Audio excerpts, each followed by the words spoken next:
hello, and welcome back to another week's episode of Not DnD.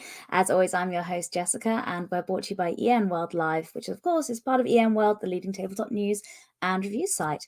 This week with me, I have from Gallant Knight Games, Alan Bahr. Alan, thanks so much for joining us. It's my pleasure. Thank you for having me. So this week, I found a really cool little system recently. So my bad for not knowing about it beforehand. But I reached out to Alan to come on, and we're going to be talking about the Tiny D6 rule set. So I love this little system. We're going to dig into it later, but I love the simplicity of it and just the fun and the way it's really great for getting people into role-playing games that maybe have been a bit intimidated by some crunchier rule sets. But before we dig into that, I do just want to say anything we're talking about on the podcast, we'll have links to in the show notes. And if you're watching us live, you can get involved, ask any questions, preferably related to role-playing game and what we're talking about. But if you ask some questions, we can pop them on screen and answer them in the chat if you have any burning questions or I'm not asking the right ones to Alan. Little bit rambly this week. I've just come back from the UK Games Expo, so I do apologize if anything's incoherent. But before we get started, I will dig into ask questions about you, Alan, and your background with games and because we're going to be talking about Tiny D6, but there's lots of other games you've been involved with, so you have a bit of an extensive RPG kind of history. Just a little bit. Just a little bit. And I'm like behind you, I can see on the live stream like hundreds of games and books and everything behind you there all piled up. So clearly you're somebody that plays a lot of games. When was the first role-playing game that you played, or do you remember what it was? I do remember what it was. It was one of the 3rd edition Dungeons and Dragons games. So I don't remember if it's 3.0 or 3.5. I do know the 3.5 book was the first one I bought. Oh, okay. But I had played before that. And we played I was a Boy Scout. We were at scout camp in the woods. And of course. We needed something to do, and one of the scout leaders had brought all his books, and so I played a half-elf druid using a dire flail because I thought it looked so cool because I was 11, and with a badger as my animal companion. And, amazing. Yeah, that sounds really cool, and I imagine doing that whilst you're camping probably adds to the atmosphere as well. So, just being out in the woods in the middle of nowhere, and if you have a scary encounter with a monster at the age of 11, I imagine that's adds to the atmosphere of it. Yeah, it's funny you mentioned that. I never thought about that, but I wonder if that was part of why its hooks dug in so deeply to me. Was we were sort of in the perfect setting, sitting around a campfire, all holding our character sheets on pieces of wood that we had grabbed because we didn't have boards or anything. Like we had to press them against something hard, so we were. Amazing. I was imagining it was in like a little cabin or something, but no, it was literally out around a fire, like real adventurers, I guess. Yeah, we when we did the Boy Scout camps, we did not stay in cabins. It was not allowed. It was tents and nothing else. So. Well, there we go. Sorry, I forgot how hardcore the scouts are, so that was my bad there. I'm not going to pretend it was hardcore. Just let's be clear. No, let's play it up. Yeah, and you actually had to fight a bear that came in, just like in the scenario. It was. And before we could do anything, we had to roll, and the bear waited for us. It was real convenient. Yeah, of course. Yeah. Okay, great. So sounds like you had a really atmospheric introduction to it. Where did you go with role-playing games? Because obviously this has escalated into a massive hobby and a lot of work and experiences you have. So where did you go from playing D&D 3rd edition around a campfire with a bear? So I grew up in North Dakota, which is a pretty rural state as far as the U.S. is concerned. Our whole state population is under 1 million people. Okay. The biggest city is at the time I grew up was about 50,000 people. So as many as that, gosh. I know. And we thought it was huge. The college I went to was bigger than the town I grew up in terms of population count. Amazing. So, and it was pretty rural, and the only place I could buy D&D books was a bookstore in the mall, Walden Books. They're a long since a chain that's gone out of business. Okay. And so I bought them, but nobody would play. No. It wasn't, and so I had all the books, at least the 3 core books and 1 or 2 of the supplements. And then when I went to college, one of my roommate at the time asked if we could switch rooms when one of the new dorm members was coming in because, to quote, apparently he's a nerd and plays this D&D game. And I was like, yes, I will absolutely switch. He gave me $20 for it. Sorry, Tom, I don't know if I ever told you that. He gave me $20 to room with Tom because Tom sounded like a nerd. And in my heart of hearts, I'm going, finally, a kindred soul. Yeah, you're like, excellent. I am also a nerd that wants to play this weird D&D game. I paid $20 in college, so it was a lot of money. Yeah, yeah. And then we started playing and pretty much haven't Mhm. stopped. Amazing. So then you started playing, you got addicted, playing games in Yeah, college. How did that go from you being somebody that just played games and was a fan to being somebody that kind of creates games and does all the different things you do? Because obviously it's, sure. you do a whole range of different things like publishing as well as creating and podcasting and things. Yes. Yeah. So how did that all start? I had done some sort of like design contests back in the old days on the D&D forums. They used to Okay. do these 3.x design contests. For Mhm. the younger listeners, a forum is like Discord, but less fast. It- And so now that I'm getting older, I miss it. Like, let's come back to forums. They were slow. I could well, we pace have them myself. all on EN World, so if the I Heist know. forums are still alive. I'm just bad at forums. Yeah, yeah. I would do these design contests, and I was terrible. Mhm. I was so bad. Mhm. I was so bad, but I kept entering to the point where somebody reached out and started coaching me because I think they realized he wasn't getting better. Oh, Maybe wow. we should give him some pointers. Oh, wow. And this was in high school because I just thought it was fun. I'd only read the book, so I wasn't ever able to play. So I was just writing stuff. Oh, okay, okay. And I kind of kept up with that. I just participated, Mhm, homebrewed local things. I worked at a game store for a bit, and I got pretty involved in mhm, playing a lot of different RPGs there. mhm. And then a friend of mine, Howard Taylor, who writes the Schlock Mercenary webcomic, which ran for about 20 years every day, wanted to do a role playing game. And I didn't have any experience, and he knew that other than I had, just kind of hobbyist around. Mhm. And he asked me for a pitch, and he liked my pitch, and he hired me to write the whole Wow, game. amazing. And yeah, lucky break, sort of who you know. He Mhm, just happened to draw his comic at the game comic book store I worked at, and we had become friends amazing. and played games together. Mhm. And they liked what I wrote, and it was a hit on Kickstarter back in 2016. It did about 350K, Nice. which was back then was huge for Kickstarter. It Mhm. was the early days. Uh-huh. And I took what I made from there and was like, I like this. I feel like I'm okay at this. I'm going to start a company, and I just ran with it. So Amazing. And now here you are today with a range of different systems under your belt and things you did. What were kind of the games you done? What have been the most difficult to kind of design, or what were the process that just took a sure, lot of tweaking and energy that you've done? yeah. So obviously, Planet Mercenary was difficult in the sense that it was my first sort of Mhm. professional grade work, and that I Yeah. didn't know what I didn't know.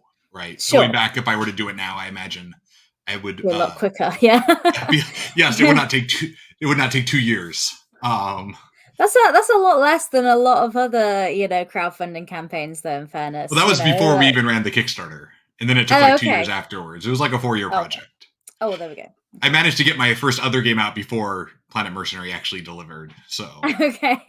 Well, it's uh, out there now and everyone's very happy, so that's yes, and fine. yes, and we knew it was going to take longer, so nobody Mhm. was complaining. Excellent. Um, you know, I did a game with Osprey recently called Crescendo of Violence. It's Okay. a neon noir game that uses the elemental mechanics of jazz music composition as its baseline Oh, wow. for the rule set. Yeah. That was pretty challenging to write. It's sort of a gun fu, John Woo style meets Ah. Blade Runner, So with you're jazz music as the basis. so I'm assuming you're a fan of jazz music as well? Yes, yes, I Yeah. am quite a bit. Yeah, Amazing. I don't know a lot about jazz. I always feel when I speak to people that do, I feel very uncultured because I feel like knowing and listening to jazz, you're one of those like kind of it feels more highbrow than other music. I don't know why. Maybe that's a negative stereotype I've picked up. Yeah. I'm just I am not intimidated. highbrow, so you can rest easy. Okay, good, good, good. You're on my level. um, but awesome to hearing about your background and kind of history in games. If you knew Yeah. somebody that was like, they're passionate about games, they got some ideas for some projects, and they were wanting to kind of do this as their job. What advice or kind of guidance would you give people if you Oof. if you can? Yeah. I generally have three different pieces of advice I always give out, and the Hmm. first one is play as many different games as you can. Yeah. Especially there are a lot of, especially nowadays. Back when I was Mhm. starting, it was a little harder, but nowadays there's so many pay what you want open source games. Yes. Like you Yeah. should play as many different rule sets and systems as you can to learn what you like. learn what works and doesn't work, and learn what works for you and doesn't work for you, because those two things are often different. Yeah.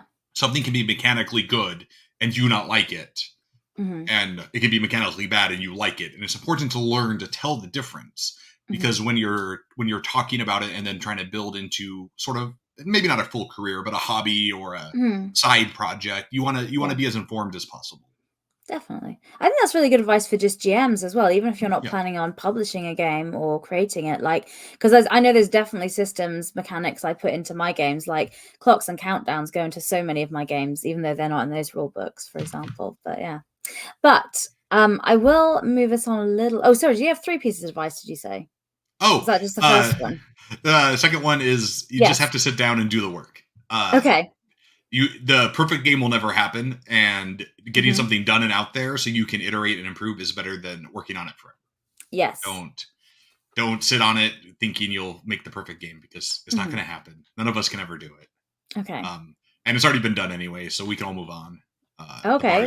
Yes. So the perfect game's been made? Oh, yeah. Pendragon is by far the most perfect RPG ever designed. Do you know you are the second person that's ever said that to me? So I'm starting that means we're right. Yes. Were they also a game designer? Yes. Yes. It is a common topic among my game design circles, is that we are constantly going, Pendragon is perfect. Pendragon is the best. Yeah. Okay.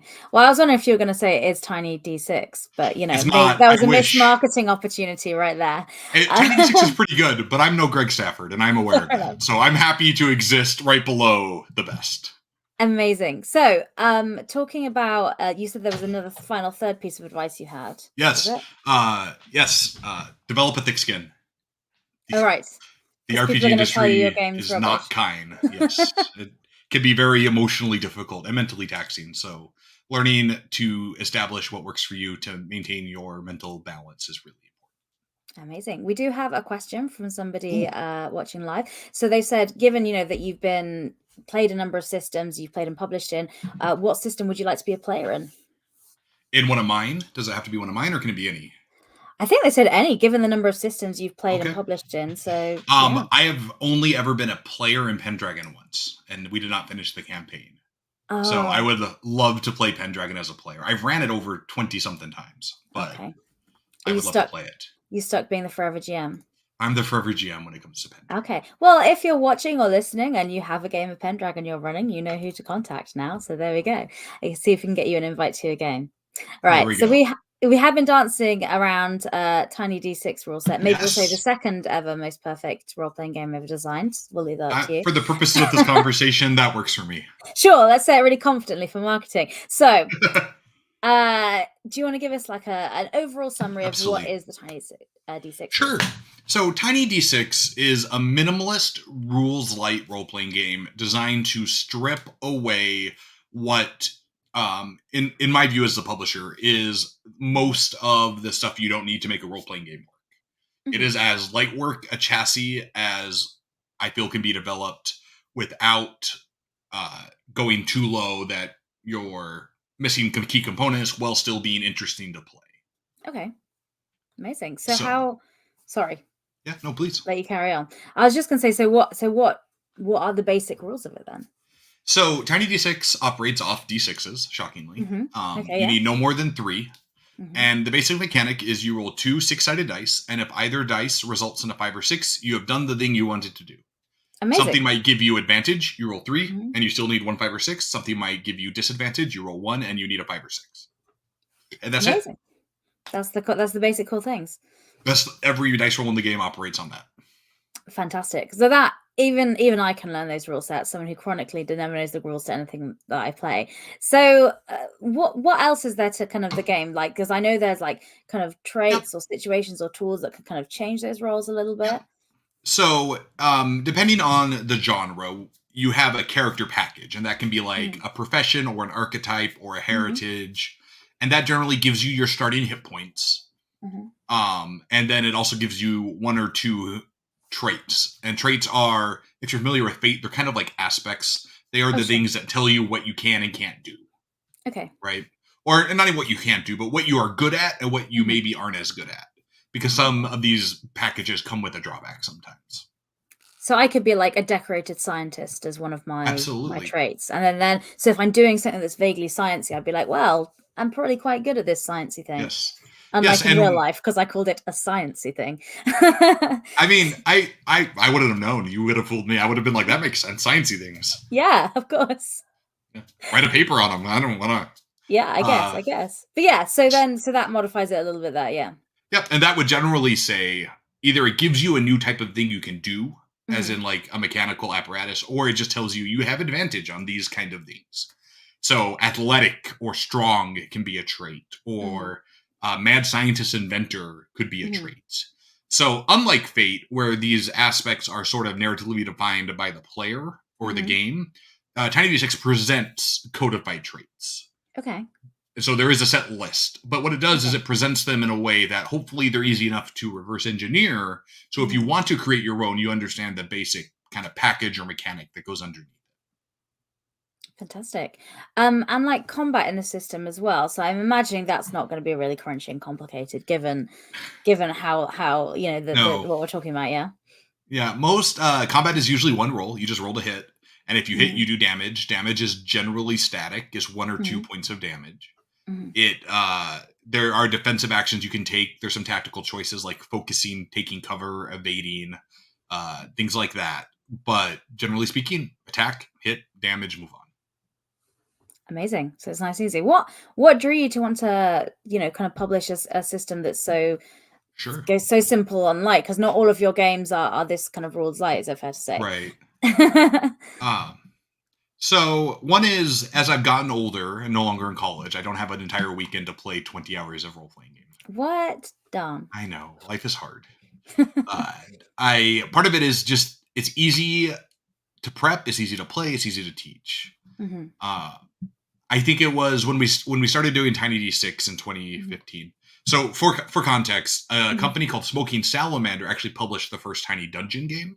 Okay, yeah. And then we acquired the game completely after we did a licensed supplement, and then we've iterated on it and built what is now Tiny D6 from that.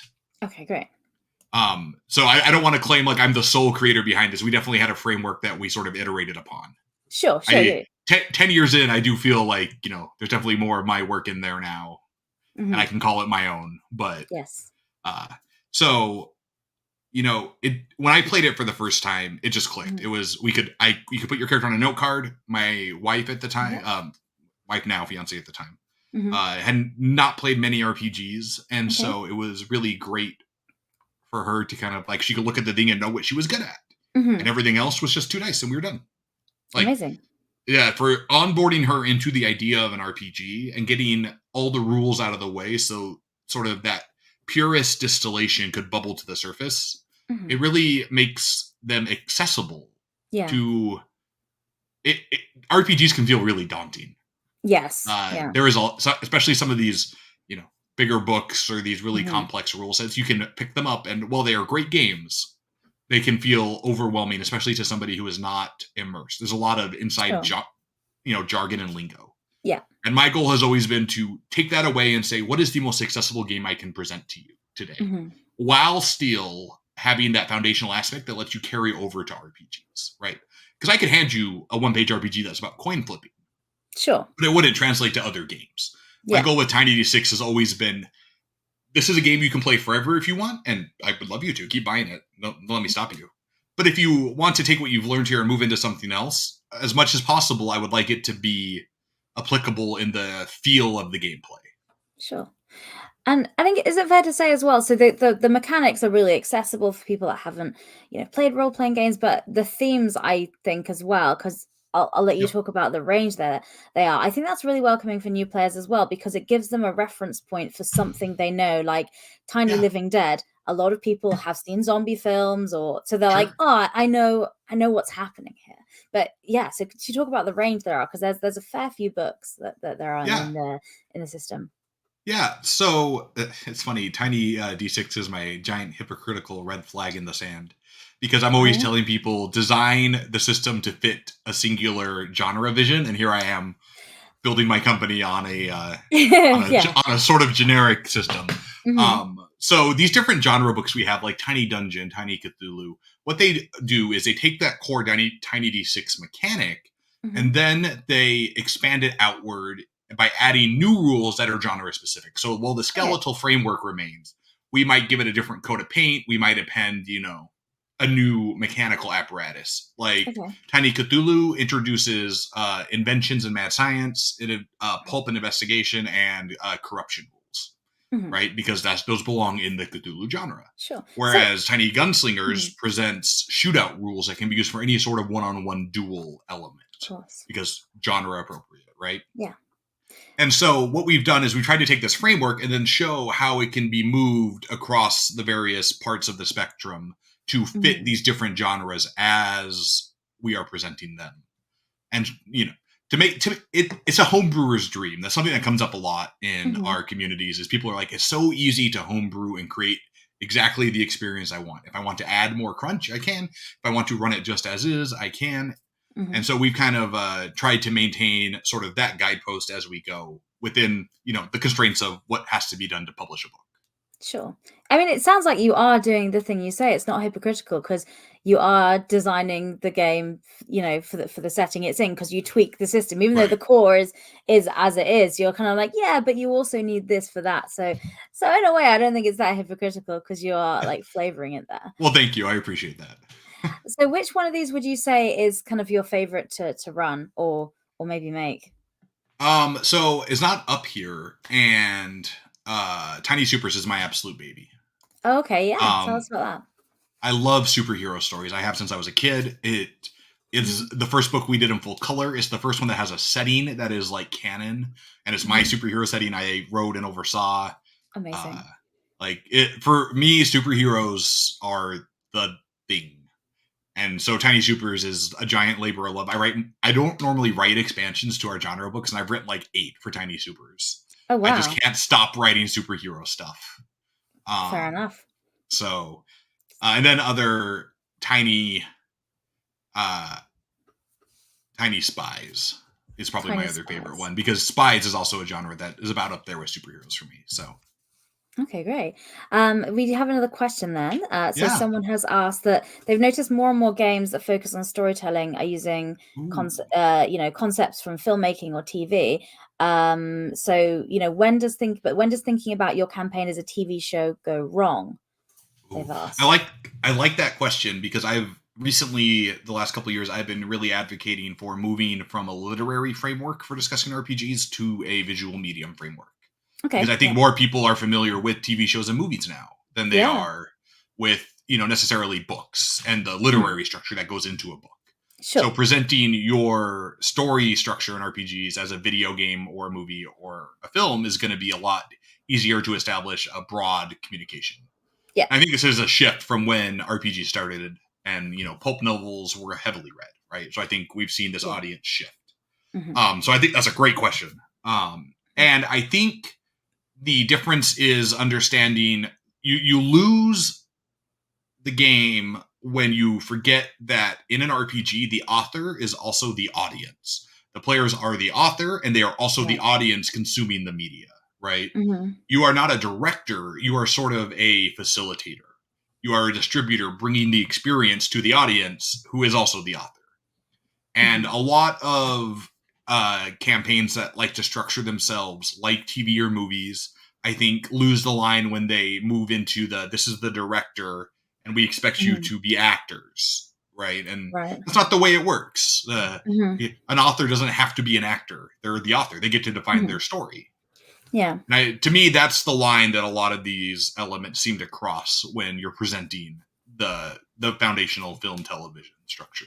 Definitely. I think it's really interesting as well because so many people are introduced to role playing via actual plays, and doing an actual play does feel different from playing around a table with your friends because there is an element of performance, like to somebody watching that's not in the game, to make that interesting as well. So I just thought that was interesting. That's another kind of layer that it has to it as well. Yeah.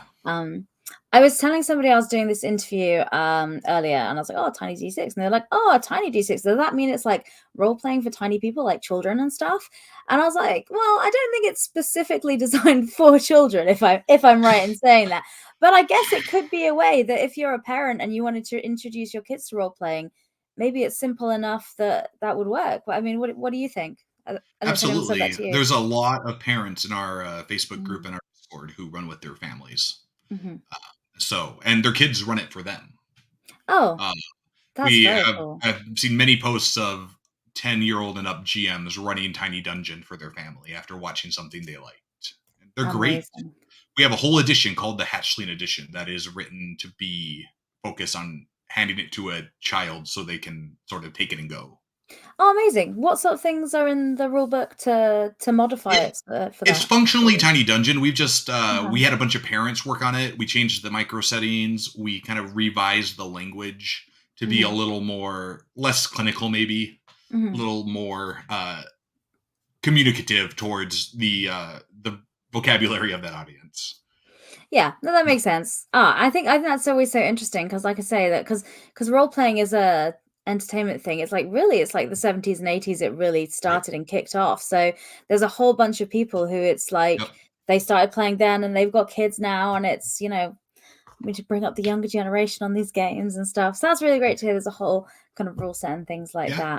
that. So I'm guessing some of the games aren't suitable for children though. So what ones would you recommend just for the adults, maybe? Maybe I would avoid Tiny Living Dead and Tiny Yeah, Cthulhu. yeah. But again, if you're running with your family, you know your kids. You know Hmm. what they're up for. So I know kids who would love to play Tiny Living Dead. They think zombie stuff is great. So who knows? Yeah, maybe. Oh, yeah, that's very true. Maybe that is the case. So if you had somebody that was, like say, running a Mhm. game, it's great for new people that you're welcoming into the hobby, and it sounds like something you did with your wife as well, which is good to hear. Getting more people in the hobby always. How would you recommend they approach teaching this game and introducing role playing as a Sure. concept to them using Tiny D6? I think stressing the structure of traits is really important, and that Hmm. traits are sort of from a story standpoint, they are how people would describe you. They are Okay. strong. They are Yeah. smart, right? They Hmm. are they are clever. They are sort of these, and they're more than just single word adjectives a lot, but they are sort of Hmm. these broad brush strokes that are designed to compass a variety of things. They aren't just because you are strong does not mean you can only lift things straight up. You can Hmm. push things. You can maybe climb, or you can hold something. There's a lot of ways strong is a benefit, and so Okay. you would say Conan is strong, and there's a lot of ways you see that in the Conan Hmm. movies and stories. So I think there is helping them understand that traits are not a hammer and everything's not a nail, but it's a whole toolbox for each Okay. trait, and you should feel free to play it that way. That's some great advice. I really like that. So if people have been watching and they're interested in picking up a copy or browsing through all the different options and settings there Yeah. are, where's the best place for them to go? Drive Through RPG Gallant Night Game has a majority of it, and Hmm. our web store, shop.gallantnightgames.com, also has most of the big book ones. A lot of the little PDFs are only on Drive Through at the moment because they were Okay. Patreon rewards, and we send those out through Drive Through. Tell me about the patron as well. Well, we have a Patreon, patreon.com/gallantnightgames. Hmm. It's been kind of hit or miss the last few months as we've been backlogged with the printer issues for some of our projects, but Oh, sounds. we do every week ish, at least every week. We try to get out a Tiny Thursday, which is a Tiny D6 thing. Oh, There's wow. various levels that get you the upcoming. We do a quarterly magazine called Tiny Zine Nice. that you can get, and there's also you get access to a lot of non Tiny D6 games, works in progress, things like that. Amazing. So it's a system that's being continually supported and there's new stuff coming out constantly, it sounds like. That's the Amazing. goal. Okay, great. Well, I think I've come up running to the end of my questions for you. Unless, is there something super obvious I should have asked that I haven't? Uh, no, but I will take this chance to tell you that it's Kaijun at GKG headquarters. So our Mech is a Monsters Tiny D6 game where you can be a kaiju or a giant robot is 50% off on Drive Through RPG right now. So Okay, that's good to know. Good to have that if you information ever then. wanted to roar at your friends as a kaiju, now's the time. you can do it. Okay, great. I also, if somebody didn't get the chance to have the question answered and they've been screaming at the screen at me to not, to ask it, and I haven't, how can they get in touch with you to ask you questions themselves? Our Discord is the best way to do so. Okay. If you join our Discord, you get access to a special Patreon only channel where I'm a lot more active and I answer questions directly. But I also Okay, answer great. questions throughout the Discord as a whole. I'm very Okay, active great. there. Okay, and I guess Facebook group also, yeah, but cool, great. And I guess the link to that will be on the website there, so they can get into the Discord. yeah, I think so. I hope so. I hope so. It will be if it's not. I'll check as soon as we're out here. Yeah, that'd be great. Okay, fab. So we'll put that in there so you can check that out and have the link of that. I do have one more question. Sure. Actually, no, I'm gonna have two because someone's asked one and I think it's interesting. So this one is kind of more industry related as well. Sure. So it's bringing up the OGL controversy. Yeah. So for those, to give context to anyone that doesn't know, basically, the Open Gaming License is something that Wizards of the Coast, who own D&D, had a license for, that third-party publishers and other people can basically make books and products using that system without Wizards suing them. Is a really brief, abridged version of it. And then in January, they said, we're going to take that away. And everyone went, how dare you? And they went, psych, I guess we won't. There's my summary. How's that for a summary? Make sense? That's pretty relevant, yeah. Okay, good. So how do you think that OGL controversy will affect the RPG hobby? With your publisher hat on. And I know that's so difficult to say because... No, I'm trying to decide. All right. Yeah. So I have two answers. And I'm going to give the first answer, and the one is the way I wish it would affect the hobby. But I have one where I think it will. So the way I wish it would affect the hobby is that folks would see that there is more to RPGs than just D&D, and they would branch out, right? And they would branch out, and they would make an effort to support smaller publishers, because the margins are razor thin. Is a very difficult industry. This is my full-time job, and I don't make minimum wage when I put all the hours together. I work 80 hours a week to live like I work 40. Amazing. And, yeah, it's real exciting. Amazing is not the word I was trying to use. But so that is what I wish would happen. I don't wish D&D bad luck or failure, but I do wish that sort of the love would spread out a little bit. I wish to see more streamers playing other games and building audiences and celebrating other games, things like that. What I think will happen is I think we've already seen the economic boom we're going to get from that. Okay. I think everybody who is jumping ship has been done jumping ship. I think D&D will be fine. Unfortunately, I say unfortunately, in the sense that the boost the rest of us got from this misstep from Wizards is over. Okay. Everybody and their pet hamster's roommate went out and made their own version of a license for their own games, and now the community is just fragmented even further. And so, in some ways, I think it was a boon. I saw a great sales spike for 2 months. So that was awesome. Like, I think every indie publisher has had that. Though. Like January was great.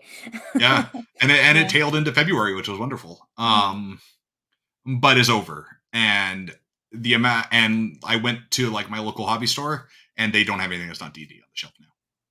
Like it's already gone. So I think the consequences of the misstep are gone. Everybody has either left if they were going to leave, or they're going to stick it out because they just either don't know or don't care, or that's not a priority for them in their assessment of how they partake in the hobby, which is fine. That's their choice to make. But, I do think cynically a little bit, I would like WotC to make this a quarterly event. That would be wonderful if they would do something like this every quarter for me. Okay, so WotC, if you're hearing, let me know. I got a list I can send you. Amazing. Okay. So speaking of the best way to support indie tabletop RPG creators is to buy their stuff generally. Absolutely. So if you go to gallantlightgames.com, you can pick up your copy of Tiny D6 there. But to further promote other indie tabletop RPGs, Alan, what ones would you recommend other people to try? And the rules are: it can't be Dungeons and Dragons because the podcast is called Not DnD, and it can't be a game that you've made because we've just spent a little bit of time talking about your games. Sure. First Pendragon, obviously. I mean, we've already had Pendragon. Yeah, we've already established Pendragon. Yeah. I love so many different games, and I play so many different games. This is just my reference library. I have a whole basement library that's got over 4,000 RPG books in it. Oh wow! Yes, it's That's my very cool. overriding passion. Okay. So I think I would love to see folks give games like, man, that's really hard. Like, yeah, It you is. even warned me, and I'm still struggling a I little bit. did. I warn everyone before they come on the show just so they can have a shortlist made because everyone has Ah, so many games and it's just choosing it. Yeah. so this is D&D adjacent, but I'm a big fan Okay. of Pathfinder Second Edition. I think they moved the needle in some really clever ways mechanically in that game, Mhm. and I think even if big crunchy games aren't your thing, it is worth looking at that. I think Mhm. there's a lot of its interest there. I think I'm a big fan of Black Oath Entertainment. They do some great percentile solo games that are fantastic. Mhm. And I think solo role playing is a really underappreciated part of the hobby. Yeah, I'm just Uh, getting into it now, so I want to play a few and then do a little episode going through well, I reviews will them send you 'cause, some of yeah. ours. We have a few. So, Yes, that sounds great. Yes. Mhm. and I'm a big fan of Breathless by, I believe it's Fari Games or Fairy Games. Okay. They just ran a Kickstarter for Stoneburner, which was Dwarves in Mhm. Space. And Breathless is an open license rules that we've used for some stuff. I'm a big fan of Oh, it. perfect. Great. Um, yeah, so those are three I think off the top of my head that I really I love kind that. of would go to. Uh, Perfect. and I just saw a new question pop up, Oh, so did you? Oh, do I'm you gonna want you want answer you it. want to answer it? Yeah, Oh, someone says, "Hey, does Tiny D6 have community content?" yes, it does. We have the Oh. Tiny Trove on Drive Through RPG, and we're actually Mhm. undergoing a pretty massive revision on it in terms of the license. We're loosening Mhm. up a lot of stuff, and we're cutting our cut back to only 10%. So you actually get to keep 60% of what you make. And Drive Through takes for 30, we take 10, and we launched it when I was still pretty new at publishing. And looking back, I'm like, I was too restrictive. I wish I'd done it differently. You know, we kind of modeled it after how DM's Guild was doing their thing, because that Okay. was the only template we had at the time. And Sure, sure. looking at it now, I've realized, well, I don't need to do it that way. I'm not going to do it that Yeah. way. So hopefully that update will come out in the next month or so. But yes, Okay, great. we do have a community content program, and we love seeing stuff in there. I try to promote it every time I see it. It's pretty Perfect. quiet. We're not, even Chaosium, their community content program is hopping. I don't know Mhm. what they've done, but there is always people posting stuff for their community content program. So we're nowhere near there, but Mhm. our community loves it and they consume it actively. So Perfect. And, if you wanna make that community hop in, I guess you can get in there and make some content for it if you're watching and listening. yes, yes, yes. Perfect. Okay, great. Alan, thank you so much for coming on and It was talking my to pleasure. me and sharing your game. If you have any other new games, I'd love to have you back on to share more stuff that you have Well, in the now I have your future. email and I release about one thing a month, so you're going to see me a lot Oh, amazing. Great. then. There's my schedule sorted for the rest of the year. Just have a slot in for you every month. Perfect. No, but thank you so much. And thank you for everyone who watched or listened. As we said, all the links should be in the chat or in the show notes for you to follow through there. And we'll be back next Monday with another indie creator to talk to you about their game. Thanks very much for joining us. Bye.